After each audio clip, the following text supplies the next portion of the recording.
भोलि नेपाल एकीकरणकर्ता पृथ्वीनारायण शाहको जन्मोत्सवको दिन हो। राष्ट्रिय एकता दिवसको महत्त्व देशमा कति छ भन्ने कुरा राजनीतिक दलका नेताहरू बीचमा मत विभाजन हुनु दुर्भाग्यपूर्ण हो। के आनन्द बतासले यो हिम्मत गर्न सक्लान्? नेताहरूको संरक्षणमा भइरहेको भ्रष्टाचारहरूलाई उनले भण्डाफोर गर्न सक्लान्? यो देशमा साम्राज्यवादीहरूका दलाल भइरहेका नेताहरूका अगाडि उनले आफूलाई देशभक्त व्यापारीको रूपमा प्रस्तुत गर्न सक्नुपर्दछ। राष्ट्रिय पुँजीपतिको रूपमा उनले आफूलाई प्रस्तुत गर्न सक्नुपर्दछ।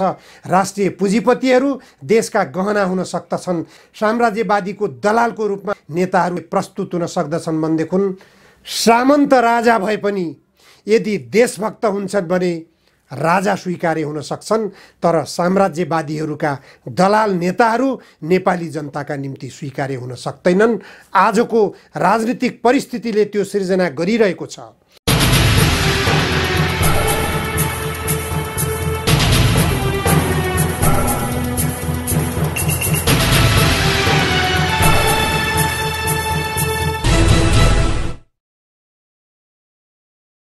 नमस्कार, जनधारणा खबरको युट्युब च्यानलमा यहाँहरूलाई स्वागत छ। आजको जनचासोको 230 श्रृङ्खलामा म उपस्थित भएको छु निमकान्त पाण्डे।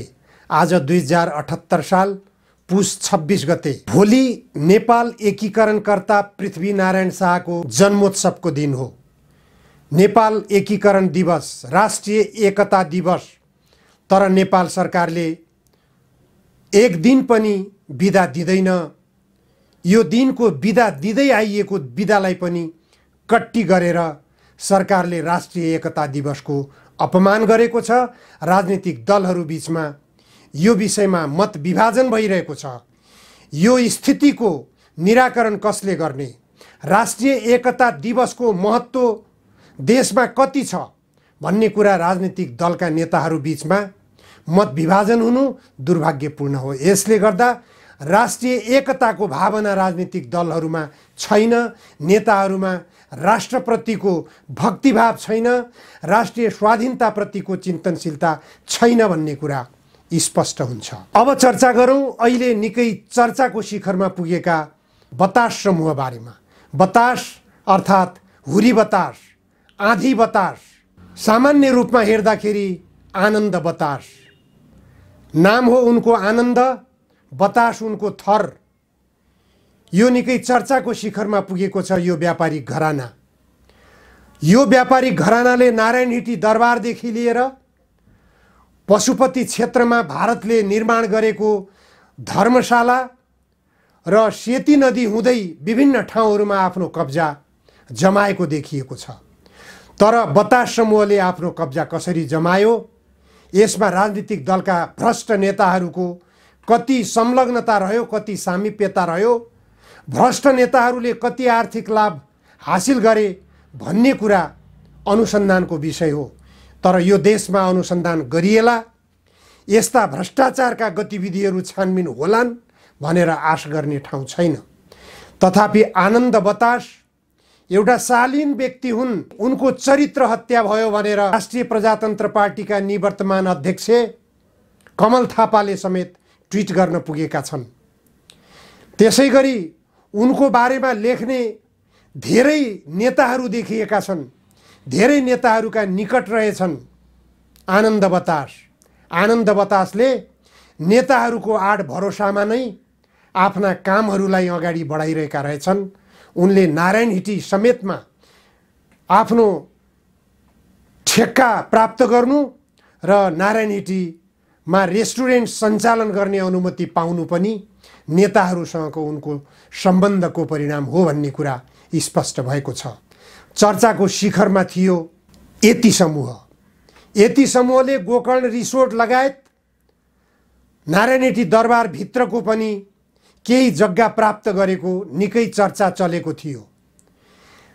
त्यति मात्र नभएर यति समूहले अन्य धेरै नेपाल ट्रस्टको सम्पत्तिको रूपमा रहेका पूर्व राजपरिवारको सम्पत्तिमाथि यति समूहको स्वामित्व बन्दै गएको थियो। 5-6 वर्ष सम्झौताको अवधि बाँकी रहेकै अवस्थामा पनि यति समूहलाई थप 25 वर्षको सम्झौता गरेर तत्कालीन केपी ओली नेतृत्वको सरकारले यति समूहको स्वामित्व गोकर्ण रिसोर्टमा कायम गराएको थियो। नेपाल ट्रस्टका सबै जग्गा जमिनहरू यति समूहको नाममा गराइएको थियो, तर यो बतास समूह ओझेलमा थियो त्यस बखत। त्यति बेलैदेखिबाट बतास समूह पनि चर्चाको शिखरमा रहेछ भन्ने कुरा स्पष्ट भइसकेको छ। अन्तिममा गएर आनन्द बतासले मुख खोलेका छन्, नेताहरूलाई आफूले कमिसन नदिएर यस्ता काम भएका छैनन्, उनले सेटिङमा काम गरेका छन् भन्ने कुरा मुख खोलिसकेका छन्, उनले आफै बोलिसकेका छन्। आनन्द बतास सामान्य नेपाली नागरिक नेवार घरानाबाट माथि उठेका व्यक्तित्व रहेछन्। उनले राजनीतिक धरातलमा भएको नेपालका राजनीतिक नेताहरूबाट भएका गलत क्रियाकलापहरूको विरोध उनले खुलेर गर्ने गरेका रहेछन्। उनको आनन्द बतासको नामबाट फेसबुकमा पनि उनका स्ट्याटसहरू पढ्न सकिन्छ। उनको ट्विटरमा पनि उनले निकै लेखेका छन्, अहिलेको सङ्घीयताप्रति पनि व्यङ्ग्य हानेका छन्, अहिलेका राजनीतिक दलका गतिविधिहरूमाथि पनि उनले सटिक टिप्पणी गरेका छन्। उनले एउटा आफ्नो स्वाभिमानी चरित्र विभिन्न टिप्पणीहरू मार्फत पनि सार्वजनिक गरेका छन्। उनले विभिन्न सञ्चार माध्यमहरूमा दिएका अन्तर्वार्ताहरूमा पनि आफ्नो कुरा खुलस्त गरेका छन्। तथापि ठेक्का प्राप्त गर्नको निम्ति, टेन्डर प्राप्त गर्नको निम्ति विभिन्न किसिमका चलखेलहरू गरिए भन्ने कुरा उनले स्वीकार गरेका छन्। नेताहरूलाई कमिसन दिएको कुरा पनि उनले स्वीकार गरेका छन्। कुन कुन नेताहरूलाई बतासले कमिसनमा आफ्नो काम सम्पन्न गर्नको निम्ति प्रयोग गर्न सके भन्ने कुरा पनि उनले यस अवस्थामा खुलस्त गर्नु पर्दछ। बतासले पूर्व पर्यटन मन्त्री रविन्द्र अधिकारीको पनि भण्डाफोर गर्न सक्नु पर्दछ। उनी दिवंगत भइसकेका भए पनि उनले समेत यदि बदमाशी गरेका छन् भने उनको पनि नाङ्गेझार पर्नुपर्छ। सर्वत्र नेपाली जनताले आशा गरेका नेकपा एमालेका नेता योगेश भट्टराई पर्यटन मन्त्रीको जिम्मेवारीमा गएपछि उनले अब केही राम्रो काम गर्लान् भनेर नेपाली जनताले आशा गरेका थिए। उनले यदि बदमाशी गरेका छन् भने उनको पनि भण्डाफोर गर्न आनन्द बतासले हिम्मत गर्नुपर्छ। आफू डुब्ने अवस्था आइसकेपछि, आफ्नो करोडौं रुपियाँ गइसकेपछि त्यो करोडौं रुपियाँ नोक्सानी गराउने नेताहरू कुन कुन हुन्? कमल थापा पनि त्यसमा संलग्न हुन सक्छन्, योगेश भट्टराई संलग्न हुन सक्छन्, रविन्द्र अधिकारी संलग्न हुन सक्छन्, ईश्वर पोखरेल संलग्न हुन सक्छन्, अथवा केपी ओली पनि त्यसमा संलग्न भएका हुन सक्छन्। जुनसुकै नेता पनि त्यसमा संलग्न भएको छ भने आनन्द बतासले यति बेला देशमा हुरी र आँधी ल्याइदिनुपर्छ। भ्रष्ट नेताहरूको भण्डाफोर गर्न सक्नुपर्छ। भ्रष्ट नेताहरूलाई नाङ्गेझार पार्नु पर्दछ। यो नेपालमा एउटा व्यवसायी, एउटा व्यापारीले पनि यसरी नेताहरूलाई नाङ्गेझार पार्न सक्दो रहेछ भन्ने प्रमाणित गर्न आनन्द बतासले आफ्नो साहस देखाउनुपर्छ। त्यो अवस्थामा आनन्द बतासको पछाडि आम नेपाली जनसमुदाय पनि हुनेछ।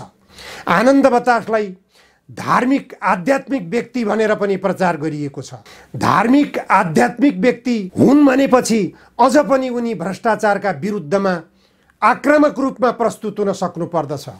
नेपालमा ठेक्कापट्टा प्राप्त गर्नको निम्ति नेताहरूलाई कसरी प्रयोग गर्नुपर्छ र उच्च पदस्थ कर्मचारीहरूलाई कसरी प्रयोग गर्नुपर्छ र उनीहरूलाई कसरी कमिसन दिएर आफ्नो काम बनाउनुपर्छ भन्ने कुरा आनन्द बतासले भण्डाफोर गरेर त्यो प्रवृत्तिलाई निरुत्साहित गर्न सक्नु पर्दछ। के आनन्द बतासले यो हिम्मत गर्न सक्लान्? नेताहरूको संरक्षणमा भइरहेको भ्रष्टाचारहरूलाई उनले भण्डाफोर गर्न सक्लान्? यति मात्र गर्न सक्ने हो भने नेपालका सबै नेताहरूका अगाडि वास्तवमा आनन्द बतास नेता बनेर उदाउन पनि सक्नेछन्। के आनन्द बतासले त्यो हिम्मत गर्न सक्छन्? आनन्द बतासले आफ्नो काम सम्पन्न गराउने क्रममा नेताहरूलाई कमिसन दिएका हुन सक्छन्। कुन कुन नेताहरूले कमिसन लिएका छन् त्यो भण्डाफोर गर्न सक्नु पर्दछ।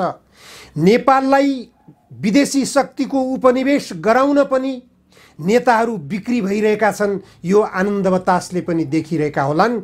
उनका फेसबुकका स्ट्याटसहरू हेर्दाखेरि उनी यस्तो खालको चरित्रको पक्कै पनि विरोधी हुन् भन्ने कुरा बुझ्न सकिन्छ। उनका भावनाहरू फेसबुक सञ्जालमा उनले प्रस्तुत गरेका छन्। उनी देशभक्त व्यापारी हुन्, देशभक्त नागरिक हुन् भन्ने कुरा बुझ्न सकिन्छ। त्यसकारण यो देशमा साम्राज्यवादीहरूका दलाल भइरहेका नेताहरूका अगाडि उनले आफूलाई देशभक्त व्यापारीको रूपमा प्रस्तुत गर्न सक्नुपर्दछ। राष्ट्रिय पुँजीपतिको रूपमा उनले आफूलाई प्रस्तुत गर्न सक्नुपर्दछ। राष्ट्रिय पुँजीपतिहरू देशका गहना हुन सक्दछन्, साम्राज्यवादीको दलालको रूपमा नेताहरू प्रस्तुत हुन सक्दछन् भनेदेखि सामन्त राजा भए पनि यदि देशभक्त हुन्छन् भने राजा स्वीकार्य हुन सक्छन्, तर साम्राज्यवादीहरूका दलाल नेताहरू नेपाली जनताका निम्ति स्वीकार्य हुन सक्दैनन्। आजको राजनीतिक परिस्थितिले त्यो सिर्जना गरिरहेको छ। जसरी अमेरिकाको स्वार्थमा जबरजस्तीपूर्वक अमेरिकाले ल्याउन खोजिरहेको एमसीसी सम्झौतालाई संसदवादी धारका राजनीतिक नेताहरूले, देशको प्रधानमन्त्री भइसकेका सबै नेताहरूले, वर्तमान प्रधानमन्त्री शेरबहादुर देउवाले, पूर्व प्रधानमन्त्री केपी ओलीले, पूर्व प्रधानमन्त्री प्रचण्डले, पूर्व प्रधानमन्त्री डाक्टर बाबुराम भट्टराईले, पूर्व प्रधानमन्त्री माधव कुमार नेपालले, यी सबैले एमसीसी सम्झौता भित्र्याएर नेपाललाई अमेरिकाको उपनिवेश बनाउन कसरत गरिरहेका छन्। त्यस्ता गलत कसरत गर्नेहरूलाई नाङ्गे झार पार्न आनन्द बतास जस्ता व्यापारीहरू पनि अगाडि उभिनुपर्छ, अगाडि सार्वजनिक हुनुपर्छ। जसरी हुन्छ यस्ता भ्रष्टाचारजन्य गतिविधिहरूको अन्त्य गर्नुपर्दछ। उनले उद्घोष गरेका छन्, मेरो 3 करोड नोक्सानी भएको छ, त्यो क्षतिपूर्ति मैले पाउनुपर्छ, तर म अब नारायण हिटी दरबार परिसरमा रेस्टुरेन्ट सञ्चालन गर्ने पक्षमा छैन, क्षतिपूर्ति लिएरै छोड्नेछु। उनले नेताहरूकै कारणबाट उनले पाएको ठेक्का अनुसार ठेक्कालाई कार्यान्वयन गर्ने क्रममा यदि उनको खर्च भएको छ भने उनले खर्च पाउनुपर्छ। नारायण हिटीमा म रेस्टुरेन्ट सञ्चालन गर्ने छैन भनेर उनले नारायण हिटी दरबारप्रतिको एउटा सम्मान व्यक्त गरेका छन्। उनले यदि त्यहाँ सङ्ग्रहालय नै बनाइन्छ भने पनि त्यो सङ्ग्रहालय बनाउन सकिन्छ। संघीयताको नाममा लुट बचाइएको छ, गणतन्त्रको नाममा लुट बचाइएको छ, लोकतन्त्रको नाममा साम्राज्यवादीहरूको घुसपैठ गराइएको छ, सबै यहाँको जलसम्पदा भारतको कब्जामा पुर्याउने खेल भइरहेको छ, यहाँको खनिज पदार्थहरू अमेरिकाको कब्जामा पुर्याउने खेल भइरहेको छ।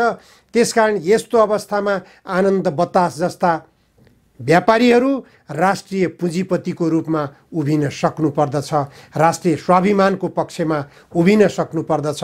भ्रष्ट नेताहरूलाई, साम्राज्यवादीहरूका दलाल नेताहरूलाई, कमिसनखोरी नेताहरूलाई यस्तै व्यापारीहरूले भण्डाफोर गरेर सार्वजनिक गर्नुपर्छ।